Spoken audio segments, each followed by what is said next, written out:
আল্লাহ তাআলা বলেন কোনো মুমিন এবং কোনো মুমিনের জন্য অনুমতি নেই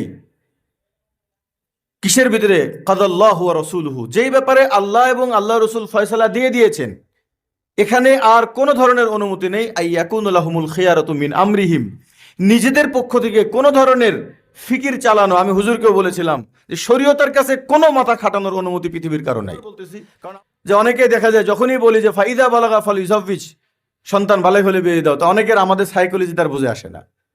না ভাই, আমার খেয়াল হয়, ভাই আল্লাহর বিধানের সামনে কোনো খেয়াল চলবে না। মা কান আলী মুমিন ওয়ালা মুমিনাতিন আইয়াকুনু লাহুমুল খিয়ারাতু মিন আমরিহিম, নিজের পক্ষ থেকে কোনো এখতিয়ার চলবে না। আল্লাহ যা বলছে, যেভাবে বলছে, বাস এটাই সুন্দর। যদি বাহ্যিকভাবে কোনো অসুন্দর যদি দেখা যায়, তাহলে বুঝতে হবে এই মানুষগুলোর সমস্যা, আহকামে সমস্যা না। তো যে কোনো বিষয়কে দেখেন, খরগোশ খাওয়া এটা হালাল, কিন্তু আমি আমার নিজের জীবনে ঘটেছে, খরগোশ খেতে গেছি, বংশের লোক বলছে মামুন এখন কুত্তা বিলাই খাওয়া শুরু করছে, অবশ্য এটাকে হালাল বিধান। গরু গোশত খাওয়া হালাল না? পৃথিবীর কোন জমিনে গরুর গোশত খাওয়া না যায়?